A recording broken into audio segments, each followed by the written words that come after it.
In episode 59 of Pop Culture Weekly, I talk to writer, director, producer, Academy Award winner Fisher Stevens about his new film, Palmer, starring Justin Timberlake. And I talk to the multi-platinum artist Mike Posner, and he gets me to cry. Let's go! You're listening to Pop Culture Weekly with Kyle McMahon, presented by 92.9 Tom FM, an iHeart radio station. Hello and welcome to episode 59 of Pop Culture Weekly with Kyle McMahon. I, of course, am Kyle McMahon. In this week's episode, it is a double interview special. I talk with Fisher Stevens and Mike Posner. Fisher Stevens is a Oscar-winning writer, producer, director, actor, and he has directed the brand new film on Apple TV Plus called Palmer, which stars Justin Timberlake. And you may have seen my review of Palmer. It is such a great movie. It's so layered, so real. You know, it really is just a real movie. And what I mean by that, it's like real life. You know, it's not Hollywood. The whole thing was filmed locally in New Orleans. It's just, you've got to see it. It is streaming exclusively on Apple TV Plus, and he's just an incredible guy, incredible talent, and Palmer is so good. So I talk with him. I also talk with the multi-platinum writer, producer, singer, songwriter, poet, walk across America, Mike Posner himself. We talk about his entire career. I'm telling you, it is a incredible interview. Mike is such an amazing artist and a good guy. In the interview, I tell him a story about the first time I met him and how he made me cry. So you're going to hear about that. You're going to hear about his brand new album, Operation Wake Up.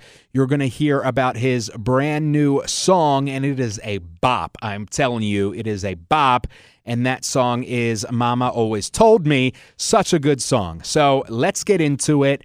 Pop Culture Weekly with Fisher Stevens and Mike Posner.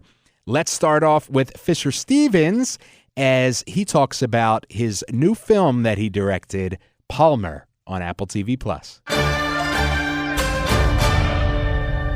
So I am here with writer, director, actor, Oscar-winning producer, Fisher Stevens.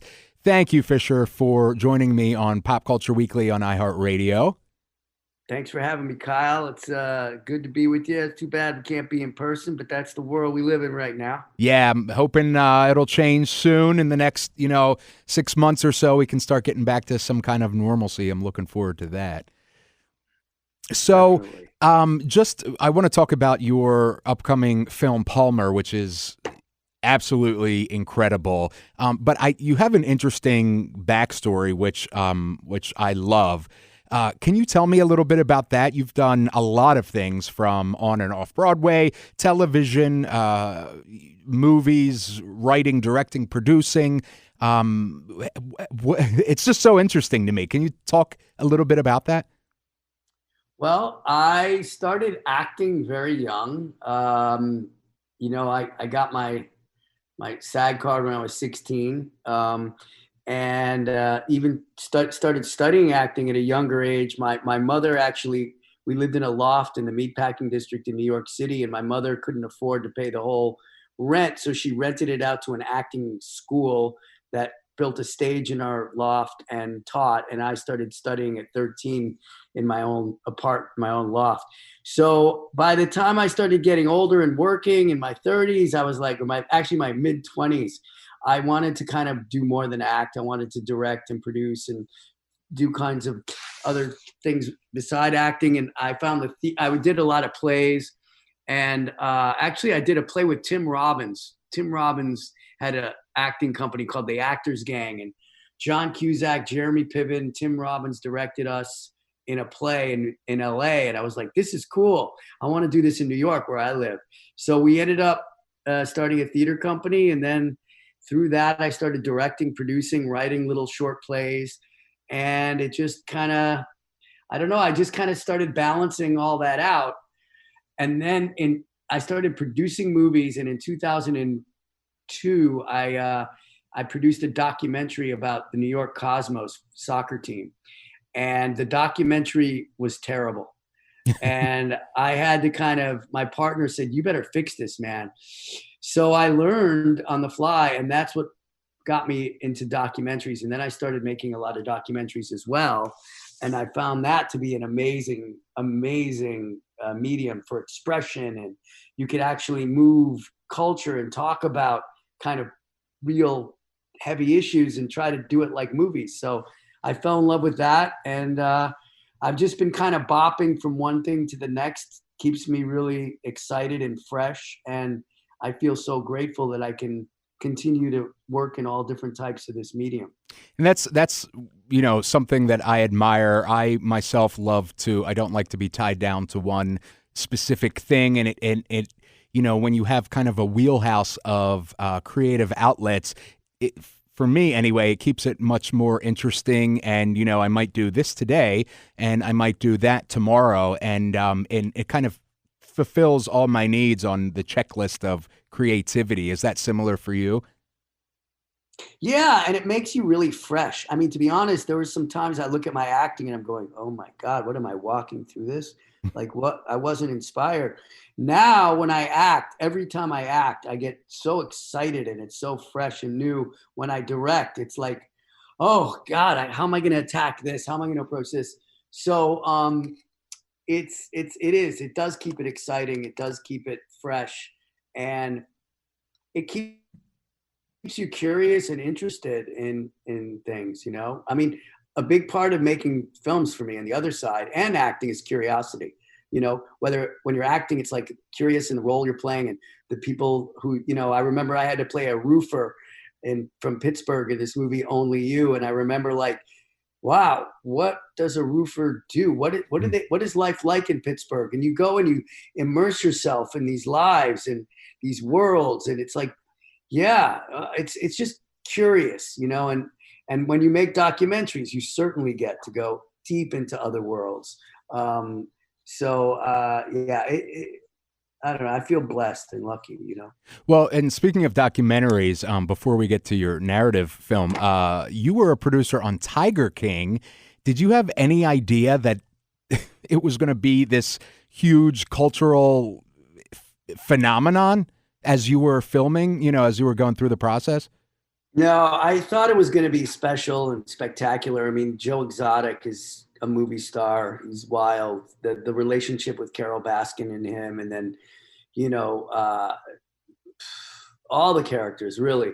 But it was more about the timing, right? So we were packing our bags, like about to go to LA for this big premiere. COVID had definitely been in the, people were getting sick, and I lived in New York, so it was really scary. And it was the first weekend in March or something. We were supposed to have the big Hollywood premiere, and they called us at Netflix and they said, "Good news and bad news. The bad news is the premiere is canceled. The good news is everyone's going to be home and watch the show."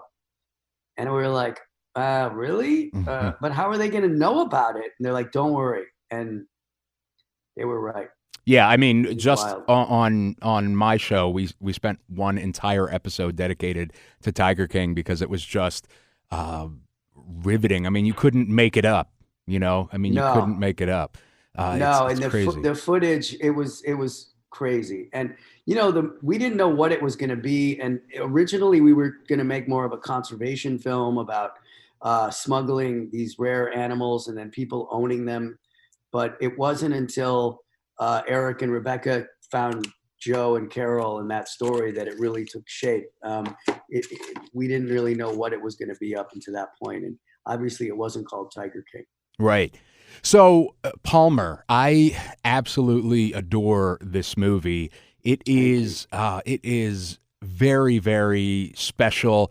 It is just I don't even know how to describe it. It's heartwarming, but also, I want to sob, but I also want to cheer, and I also want to. It's a range of emotions. What drew you to this film? I mean, the script was so beautiful. Cheryl Guerra wrote it. It's just a beautiful script it's very raw, And I was looking to do something very raw and very much like that I could bring what I had been doing with documentaries into the fiction world and try to make this as real life as possible. And there was something so authentic about Sam and Palmer and their journeys, their separate journeys, and then their journey together. So I also, my nephew Max, when he was 7, was very much like Sam. And I loved how my sister and her husband just let him be who he was, and they accepted him and just let him play with dolls, let him dress up in dresses at 7. And I thought that was so beautiful in the story, that here you have this meth addicted mother who abandons her son, but at the same time, she does let him and allow him to be who he is. You know, you have this church going grandmother, very, very religious. She allows Sam to be who he is just Sam, this incredible kid. And then there was this whole story of second chances and this whole story of like redemption that Palmer, the Justin Timberlake character, has, that I'm just always interested in. I love stories where you root for these people to get their shit together, to get their act together.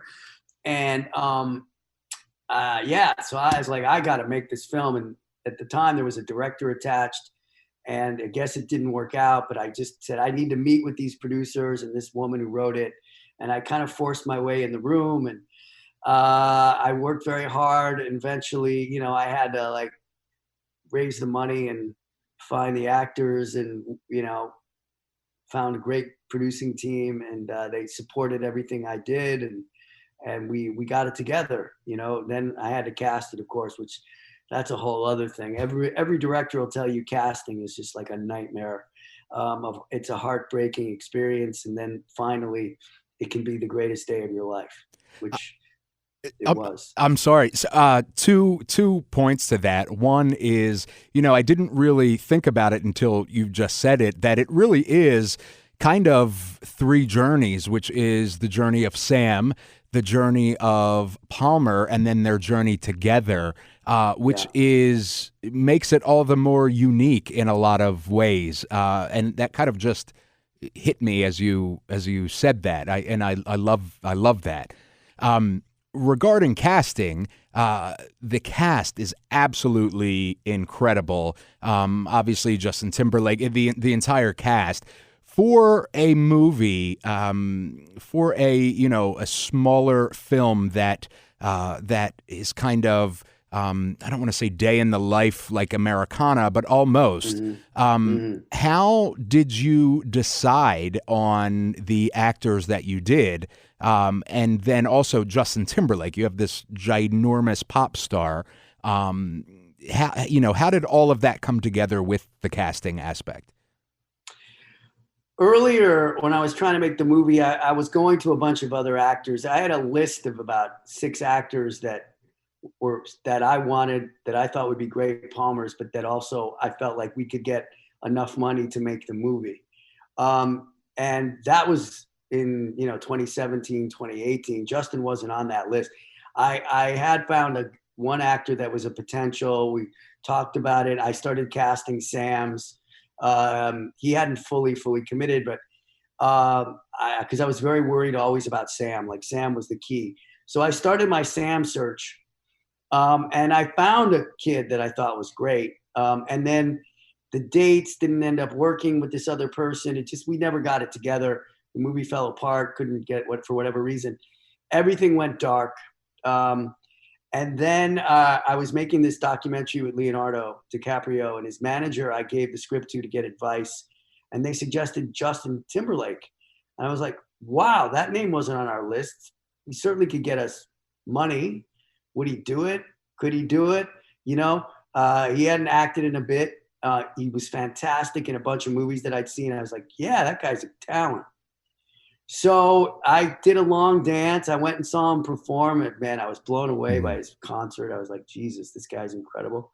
It took a while to convince him.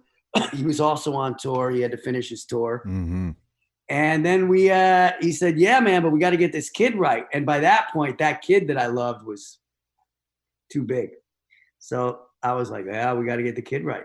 So I read another, I had great casting directors, and read all these kids, and he's like, look, man, I'll give you 2 days and you bring as many as you can, but I don't want any less than 6. Got to be 6 at least. I need to see, we should. I'm like, good. I had 5 and I didn't have 6. And there was this other little kid, Ryder, who was like 7. The others were 8, 9, a little more mature, a little safer bets, a little older. So I threw Ryder in at the last minute thinking I'll just throw him in as the 6th. He was probably my 6th choice. And as soon as him and Justin read, pretty clear he was the guy. Because he wasn't exactly what I pictured Sam to look like. But it didn't matter. He was Sam. And his qualities were just undeniable. And his talent was undeniable. It was his first movie. He'd never been in a movie before. Wow. And he is, he is just a force of nature as a talent. Absolutely an incredible talent. And finally, I know that you're obviously very busy. Palmer, in this grand scheme of your career, all of the things that you have done, right. Where does this fit in for you? Is it a heart thing for you, a passion thing for you? Is it where does this fit in the grand scheme of Fisher Stevens' career? Well, look, I'm old, bro. I've been through a lot. I realize, like, you got to do stuff that you love and that you do it for the experience. I did this movie because I love the script and I wanted this experience. I wanted to move to the South of America at this point in American history. I wanted to deal with these issues and I wanted to spend time with these characters that were in the script. So I did the movie for experience. It was probably, I'd say, one of the most difficult experiences of my life, by far the most difficult to get going. And I had great people around me, and I had a lot of producers, as I said, who believed in this. But it takes a lot of people to believe to get something actually made. So I'd say this was one of the most difficult and yet the most satisfying things that I've ever done in my career.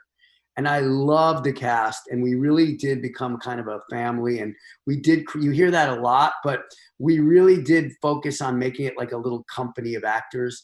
And it doesn't matter if you're the bartender, Craig Sheffer, or if you're, Lucille, the mom, or it doesn't matter who you are, or Shelley, or Justin, or Ryder. We were like one. And the coolest thing about Justin Timberlake, I have to say, is and you hear stories, oh, he's a nice guy and all that, but he is a nice guy. He's also like a great collaborator, and he knows what he's doing. He's been doing it forever, and I don't know how his mind and his head is he's so well adjusted for someone who's been through and done all that he's done.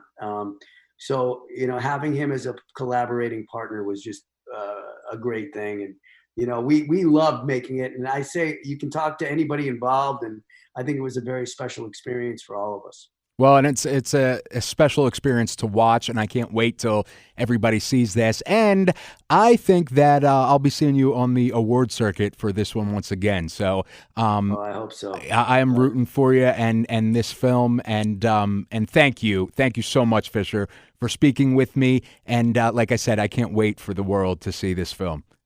Me neither, Kyle. Thank you. I can't wait. It's like giving birth to your baby. So, I'm sure. Here it comes. His name is Paul. Thank you, Fisher. All right. Bye-bye. Great guy, right? He's such a talent. He's been in the business for a very long time, and for good reason. I mean, he is just such a talented guy. Great guy. Now, let's get into my very special interview with the one and only Mike Posner. I just listened to the interview. I'm telling you, here it is. All right, so this is an interview like 4 years in the making, and we're finally got it together. So the one and only Mike Posner is here for Pop Culture Weekly on iHeartRadio. Thank you so much, Mike, for speaking with me. What up, though? Thank you for having me, Kyle. Of course. So there's so much to cover. I'm trying to bring it down some. From the beginning, you've really followed your own path in your career, at least from an outsider's perspective. And it all really started all the way back in college. You refused to sign a record deal before you graduated college, right?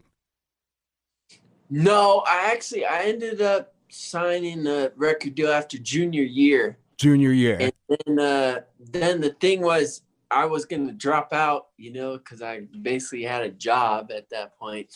But my mom,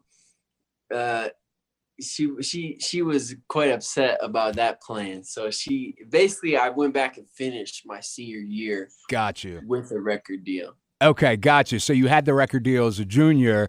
You were going to drop out and do your thing, and then after speaking with Mom, decided, you know what, I better finish this first and then do that.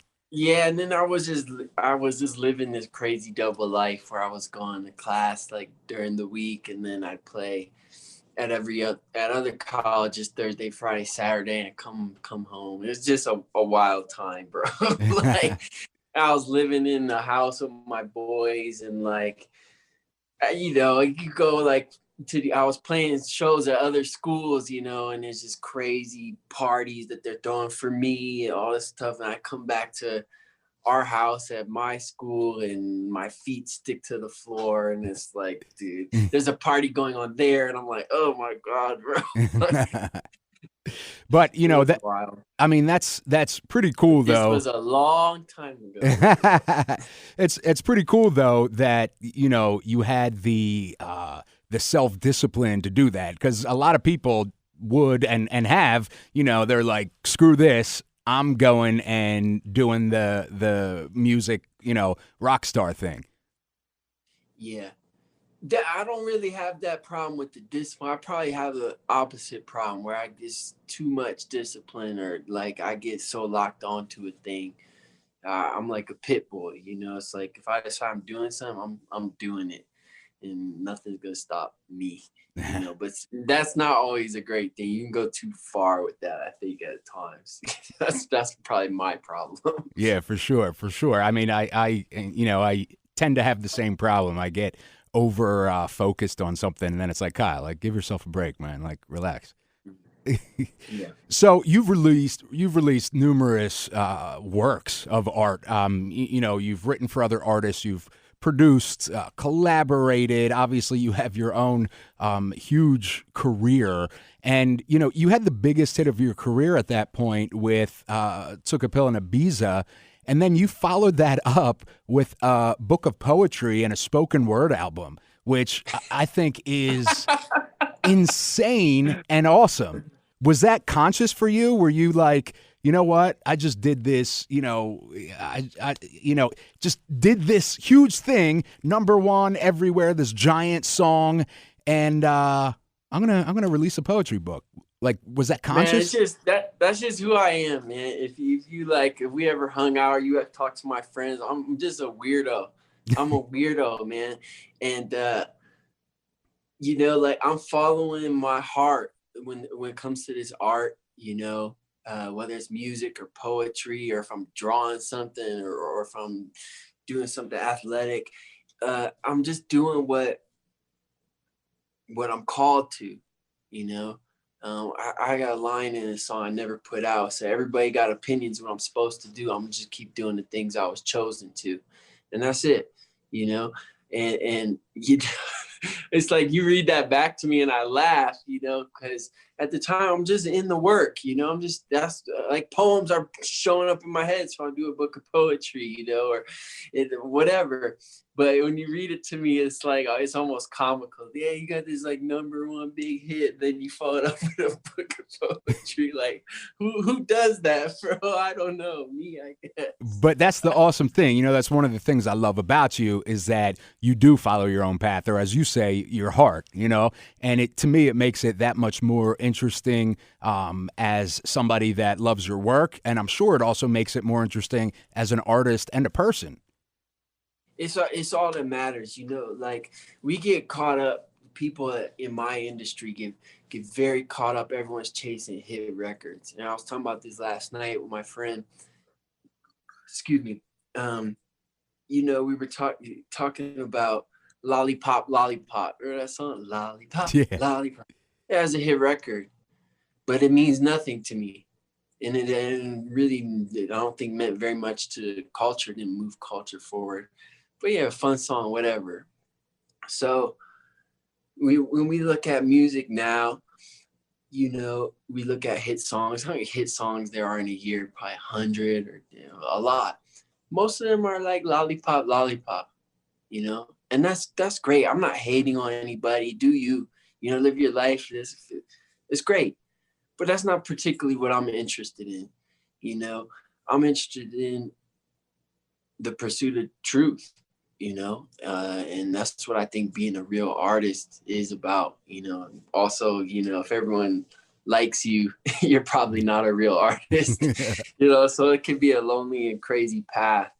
But I'm just trying to zoom out, really put things in context, like, okay, this seems like it matters right now, but does it matter at all? Someone could be top of the charts right now and we don't remember their name in 10 years or that song at all, And I don't care if people remember my name, but I hope they remember my work, and I certainly know what it's like to have music in various forms of art and different mediums change my life. And a lot of times,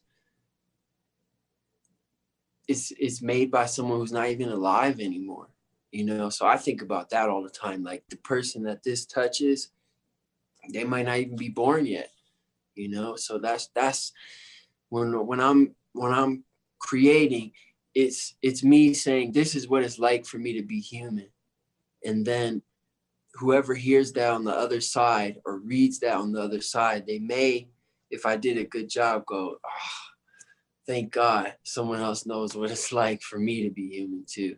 So it's a communication between me and some people I don't know, but it's a communication I've received on the other end, and it's changed my life, rescued me at times. And I'm sure for you too, Cos, I'm sure it was why you have the job you have, because you love music, so we know what that's like. And that's what it is. And that's pretty cool job to have, I guess. Yeah, it's pretty dope. And, I've always kind of, and this kind of goes in with following your heart.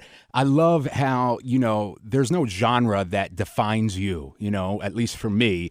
I've always kind of explained to you as if, Madonna and Eminem and Justin Timberlake and Neil Young could have a baby, an adult baby.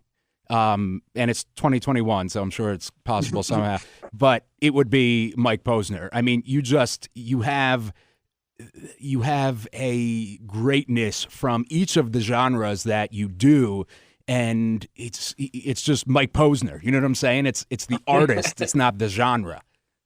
Yeah. Thank you, man. Since, again, that's just who I am. Since I was a little kid, I grew up in a suburb of Detroit called Southfield, Michigan. It's a city about 78% Black city. So my mom, she listened to very white music.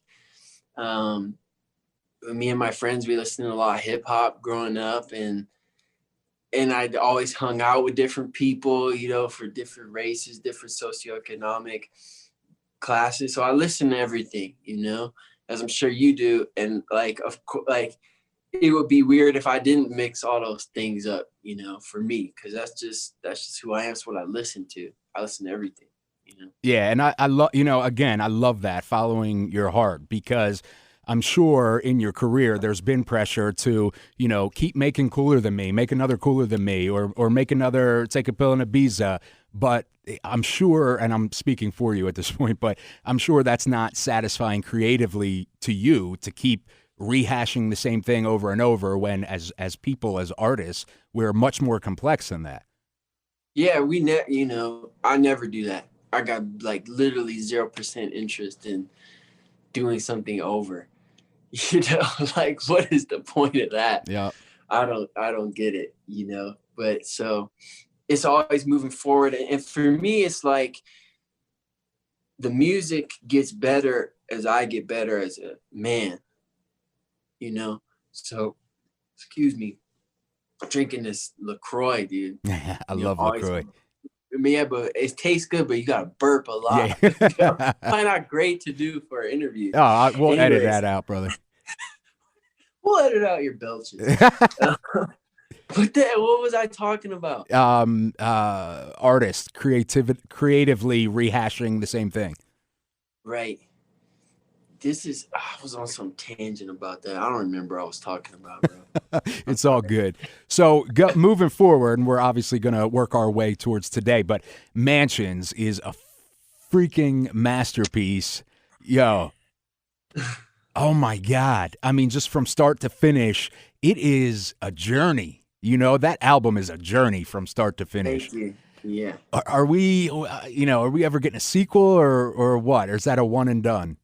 Yeah. So for those that don't know what we're talking about, Mansionz is a group I'm in, and it's two people in the group, me and Black Bear's my counterpart. So we have long history. I heard basically a demo of his 2010, 2011, and it just sounded so amazing. He came to LA, we worked, we wrote a song. I think like the second or third song we wrote ended up being Boyfriend for Justin Bieber. And we just had a connection in the studio that exists to this day. And it's a very rare connection, Kyle. You know, probably work with 1,000 people, you know, and it's always good, but every once in a while, you know, like every couple of years you meet someone and it's just like fire. Yeah. It's like that with us. So, you know, then he started his career, his own journey, and has been very successful, and he's sort of making amazing music. And, you know, the more I listened to him, the more I became more and more of a fan of him. And I think the story was, you know, I just texted him one day, like, yo, we should do an album together. And I remember, I think he texted me back, like, I thought you never asked. So we just started cooking, like, by ourselves. You know, we were apart, and for a few, maybe 3 months, we're just making songs separate, sending them back and forth, like texting all the time.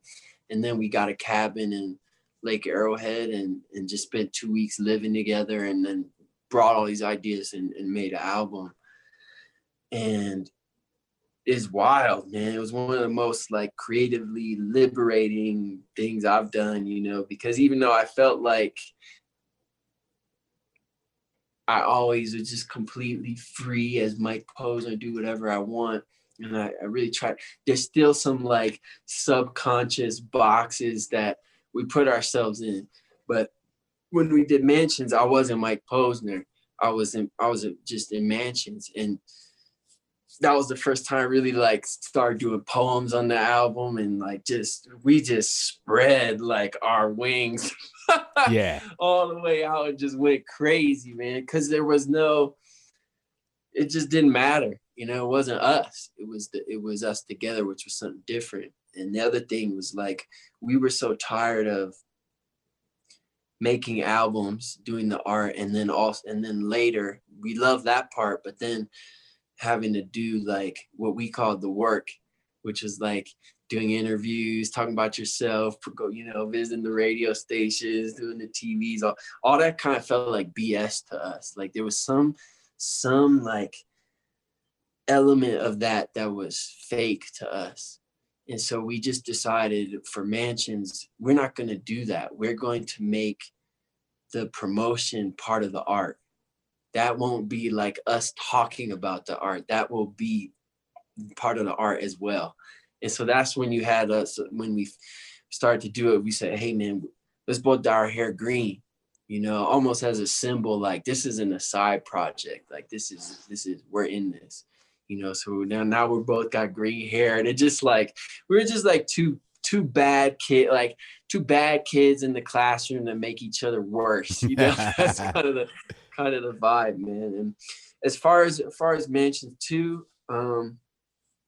I've started a lot of ideas for it. We haven't gotten together. it's just you know, we both obviously busy doing our own thing, so that kind of the stars gotta align. We text very often, we're in touch.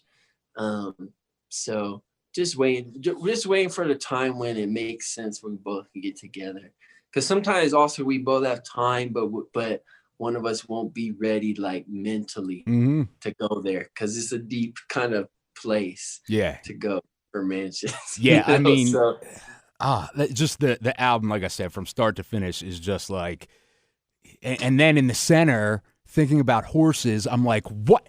Like, what the hell? Like, wow. Like, just completely blown away. Just the album, man, is just, oh my God, it's crazy. It's so good. Thank you, bro. Thank you for listening to it all the way through. You know, we work really hard on like the transitions and all the songs connecting and that kind of thing. So appreciate you giving it that real listen. And yeah, man, it was a wild experience. I hope we could do Mansionz too soon. I certainly got a lot of ideas for it on my laptop right now. Well, can't wait to put it together. Yeah, that gives me some hope. So moving to the Walk Across America, again, following your heart, you know, I assume is seems to be the theme with you. And you know, your first solo album after again Took a Pill and Ibiza, this giant hit. And instead of touring and kind of doing that whole promo, you know, the work, as you said earlier, you're like, you know what? I'm going to freaking walk across America. Like, that's insane. And you did it. I was lucky enough. And I gotta tell this story real quick because I want people to know this about you. So I went, and I don't know if you even remember this, but I was like, oh, I want to go see him because you were doing like a pop-up show or something. I was like, I want to go see him, but it's like 2 hours away and it's like in the middle of the day. And I'm like, am I going to go by myself? What the hell? Like, and I'm like, you know what? I'm going to follow my heart. I want to do it. So I went up in somewhere in Pennsylvania. I don't even remember where. And I ended up talking to you beforehand. And I think it was Allen. Was it Allentown? Yeah. Oh, yeah. Yep. It was Allentown. Was it Allentown? Yeah. And then was talking to you about that. And, you know, you and I kind of went for a walk for a moment. And I was telling you about my mom. And my mom was diagnosed with cancer recently at that point. And our song, my mom and I's song, is Be As You Are. She loves that song.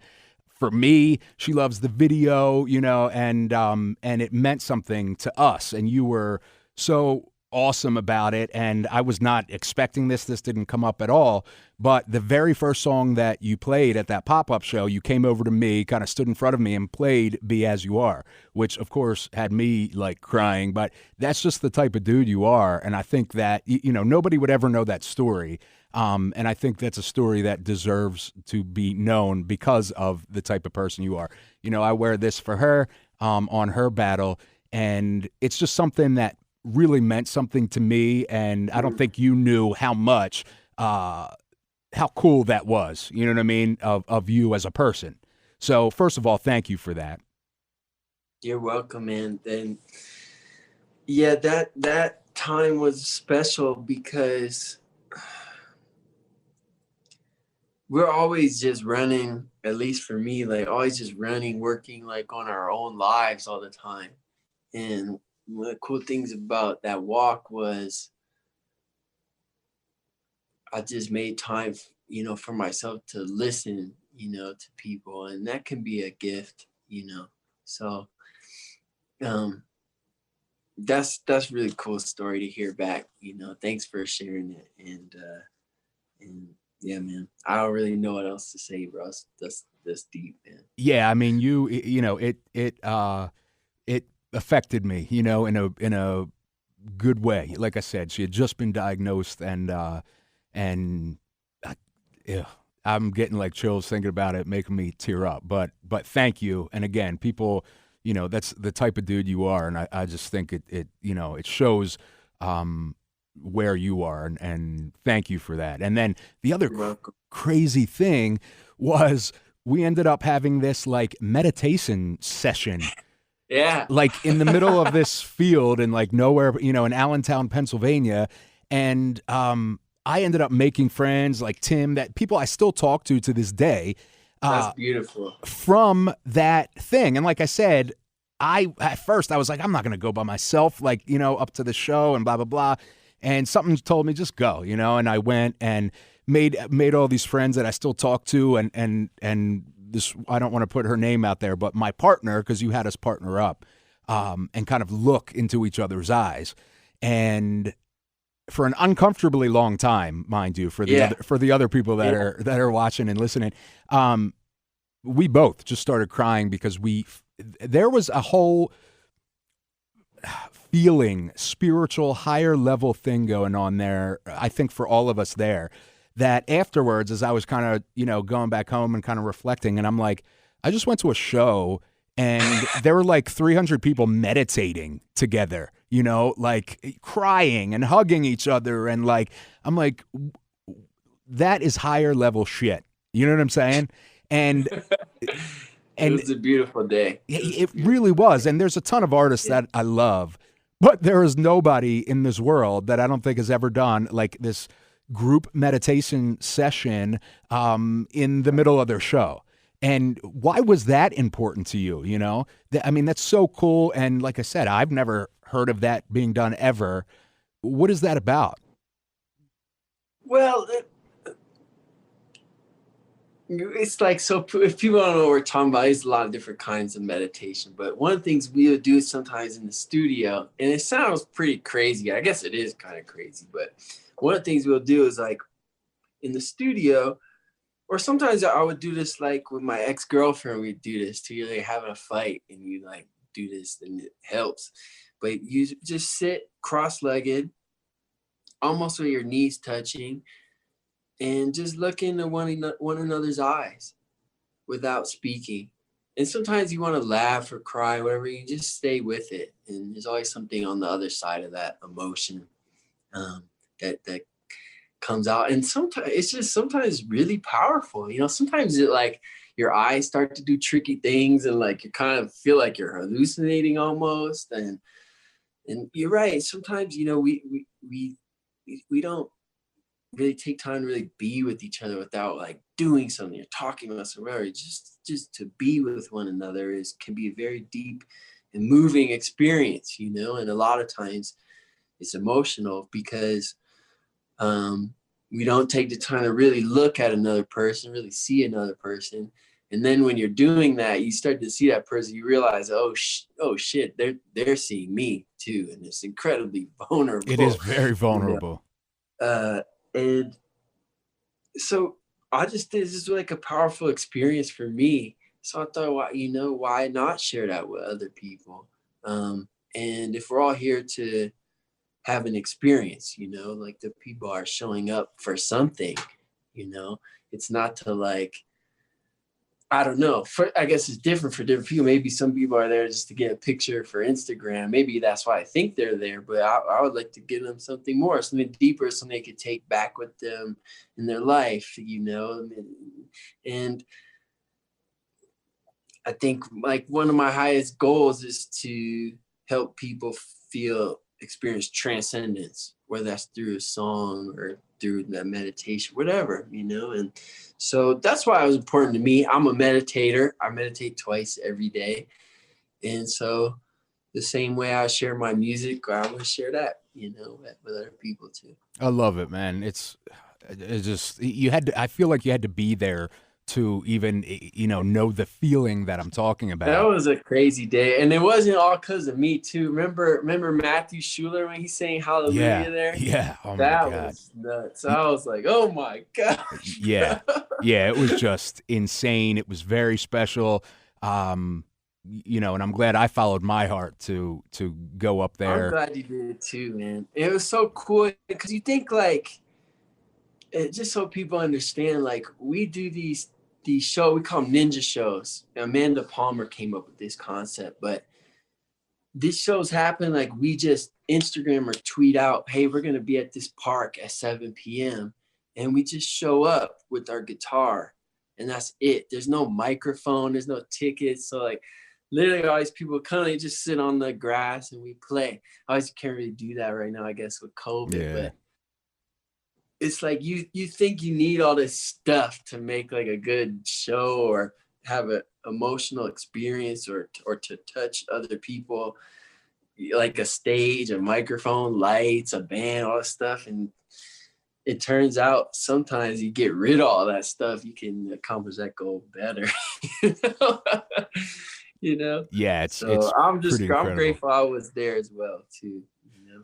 Well, Sure. thank you again for that, and that takes us to Operation Wake Up, which wow, like I reviewed it for iHeart, and I said it's like a hip opera, it's like this this big grand opera, this whole story in an album or EP or whatever it is. This is really deep. It is very introspective in a lot of ways. Even as a listener, even if you're not going through the journey of this character, it makes you feel things, which again I think all great art does. Where did this come from? I don't know, man.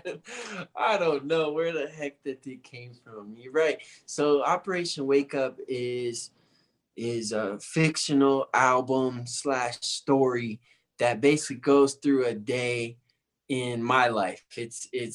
I'm the main character. Mike Posner is the main character, but all the things that happened to me in this day are made up. And it's incredibly dark. I've actually made this album about 4 years ago. I made it right after I had At Night Alone. I took a pill in Ibiza, but I never put it out because it was just so dark, and I thought, man, it's just doing more harm than good in the world. I didn't know, and the thing was just sitting on my computer, and it kind of haunted me. It's like, you gonna put that out or not, man? It's like at some point I just decided that it's not my job to curate the darkness out of myself or my life. As part, all of us have highs and lows, light and dark. That's part of all of us as human beings, and anyone that parades themselves as like perfect or there's 100% light, like I think those people are the darkest people of all. Honestly, that Instagram thing. Yeah.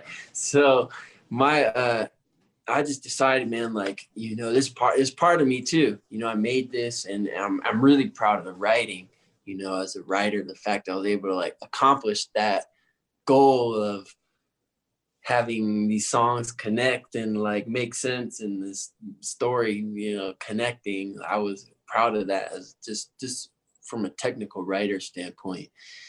So I just decided we finally put out this year, and there's different influences I could definitely point to. For me, there's a guy called The Streets. I don't know too much about him, but somebody just sent me his album all those years ago, and his was the same thing. It was a hip hop album, and he was going through a day, and it was a story. So I just thought it was so cool. I want to tell like a day in my life, my story. And then the other influence I could point to is Biggie, who's Ready to Die. So you see Biggie back here? Oh, he fell over. Hold on. He fell over. You see? Yeah, there he is, the king. And so, I don't want to ruin the ending. Yeah, but, no spoilers. It's too good. Those two albums end in a similar way, and I always just listen to his album. Like, I always loved Ready to Die. I love the last song on it since I was a little kid. So that I can like point to as a point of inspiration, and the rest has come from my dark, twisted mind, I guess, bro. It's such an incredible album. When I listen to it, and whenever I listen to an album, I try to take that time out and listen to it the way it was created, intended to be listened to. So from start to finish and that sort of thing. And this is an album that definitely demands it. Yeah, if you listen to the album, like if you just listen to track 5, like it will just suck. Honestly, yeah, I think the album like really isn't good unless, like I said, it's a story. I think it's 36 minutes long. So I say right at the beginning, and do a little intro. It basically says, if you don't have 36 minutes, kindly turn it off. Come back when you do, just so you actually like. Don't waste your time. You know what I mean? If you want to skip through it, skip through something else. I'll tell you right now, it won't be good. Yeah. No. But if you listen to the whole thing, you'll probably be like, what the fuck? And it's just, and again, I don't want to, spoil anything. It's just powerful. It's a really powerful record, and I love it, man. I really do. Thank you. It was a blast to make. I basically did the whole thing like in my parents' basement in Detroit. It was just fun. It just happened real quick in 2 weeks, and just did the thing, man. It's just wild, and I'm so proud of it now. To like man, you had the balls to write this for me.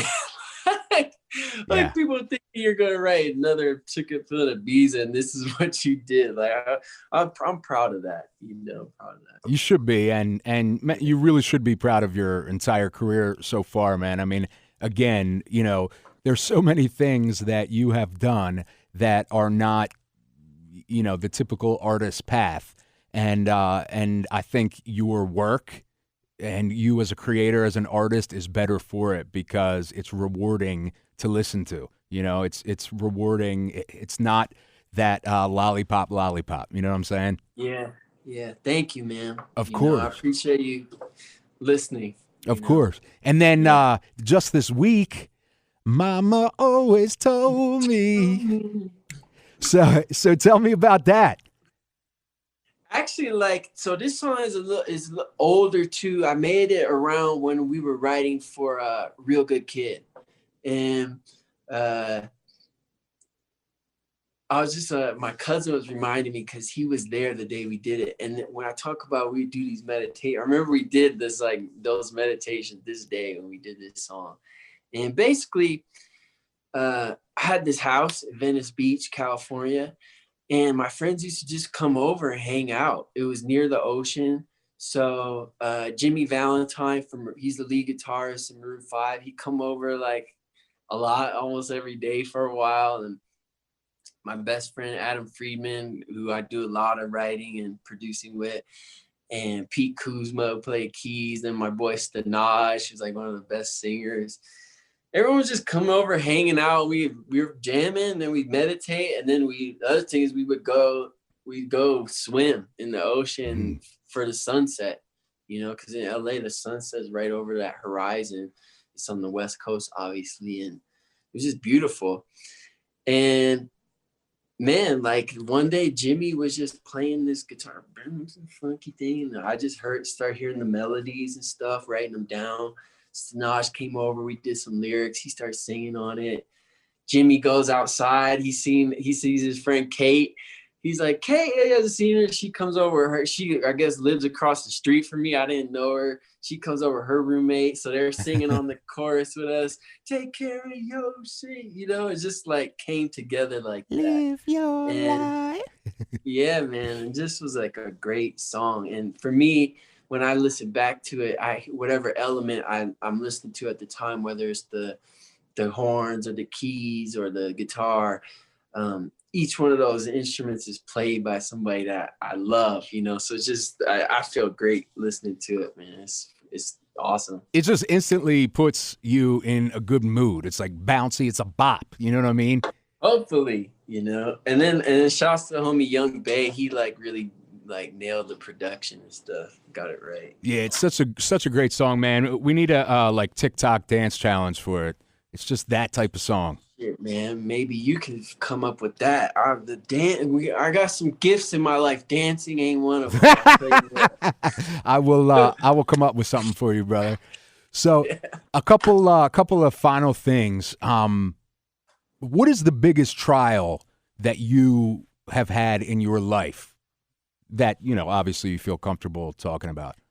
No, I mean, I don't have any secrets. The biggest trial, shoot.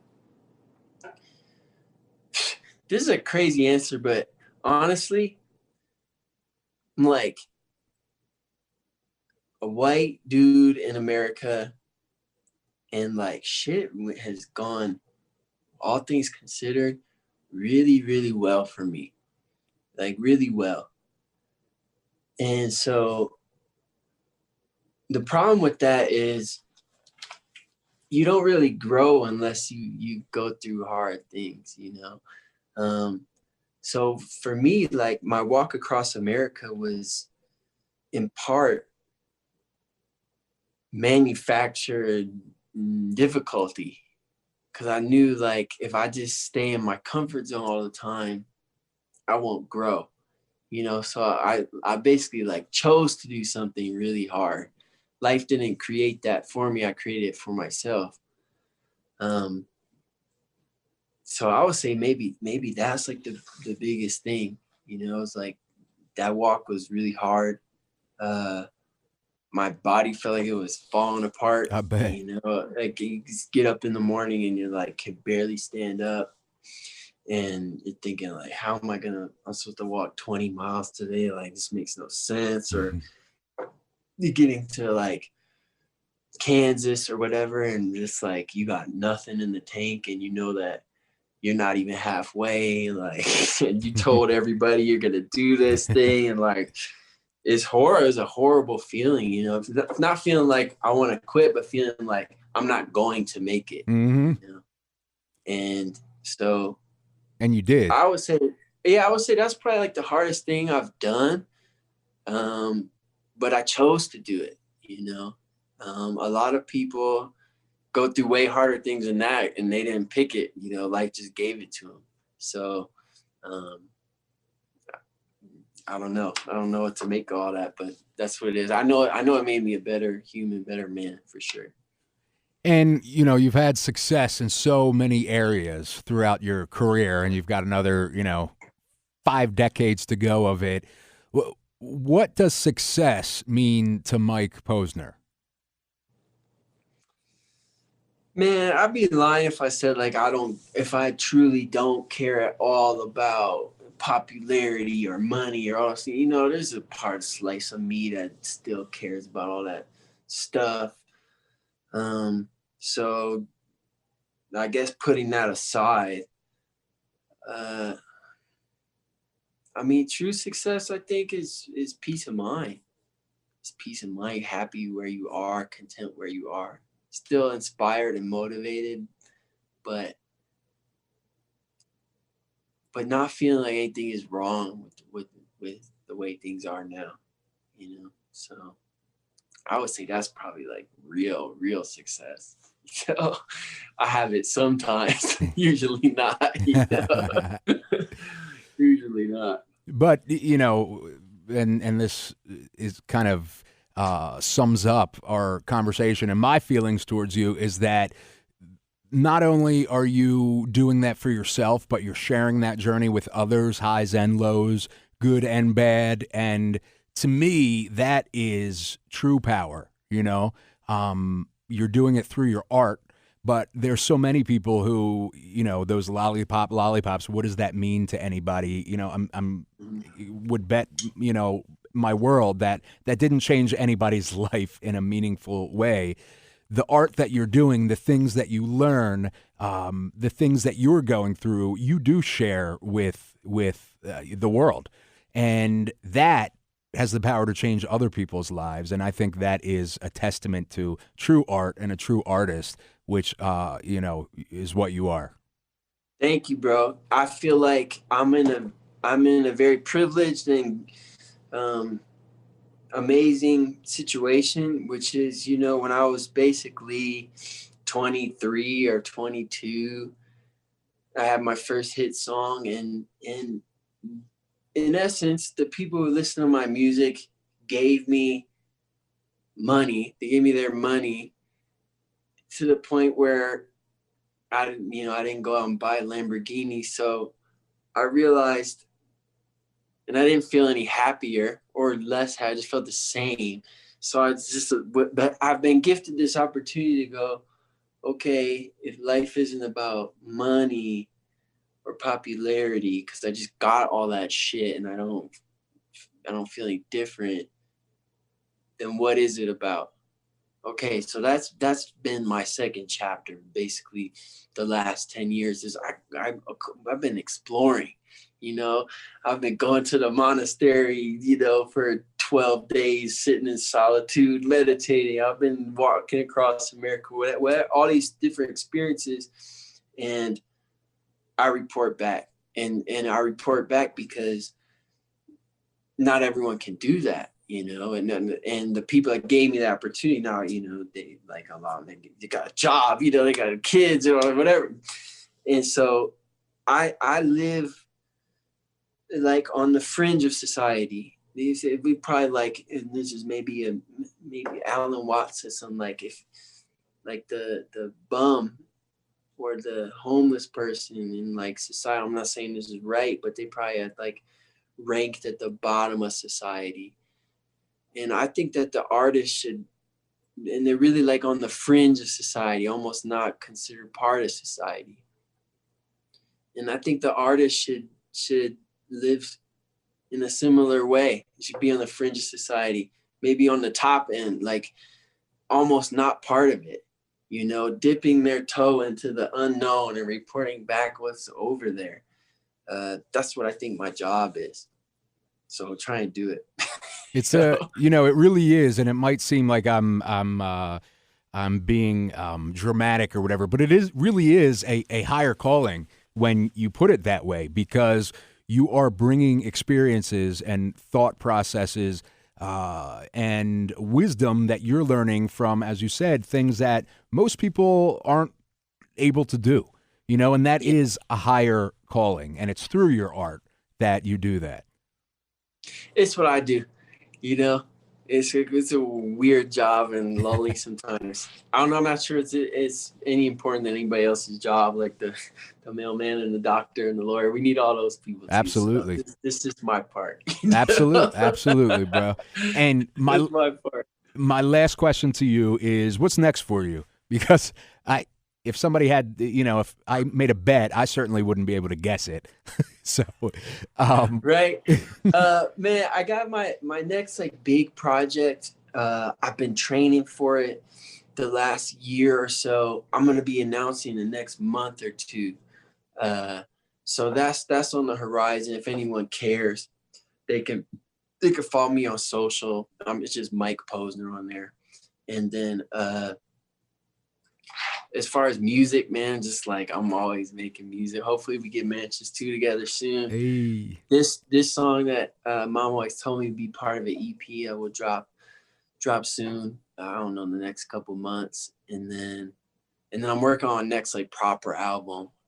Got some great songs I wrote during the quarantine and I'm excited about, trying to figure out, you know, what order they go in and all that stuff and their finished version, and still writing more. So yeah, man, it's funny. Like I like goals that change your goals. So what I mean by that is, like, when I start walking across America, I already have an idea of what I'm going to do next, but the walk itself is going to change who I am, hopefully. You know, if it's a worthwhile goal, it's going to change who you are. And then you're going to have completely different goals after that, because it's going to change like everything, you know.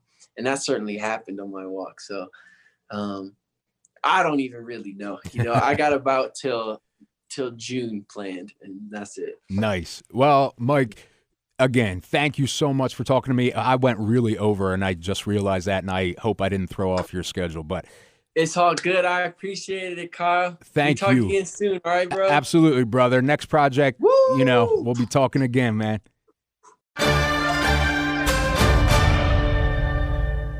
Isn't Mike incredible? He's, I mean, just a humble guy. He's just on another level. And, you know, what I meant by his calling is higher level, because I'm going to get hate emails and tweets that, oh, are you saying Mike Posner is Jesus or, you know, whatever? No. What I'm saying is Mike has found his higher level calling that I believe we all have, and he's found it. And he's using his art as an artist, as a creator, to achieve that higher level purpose. And, you know, as we talked about, it is essentially changing the world through changing people's lives through sharing his own experiences and thoughts and life through his art. So just what a great, I really, really love this episode. Not to be biased. Let me know what you think. Go to popcultureweekly.com. You can check out the blog. And, of course, follow us on social. Rate us on iTunes. Reviews help us grow and grow and grow, and you guys are helping us grow. So I appreciate you. I love you all. I will see you next week. You're listening to Pop Culture Weekly with Kyle McMahon, presented by 92.9 Tom FM, an iHeart radio station. My mama always told me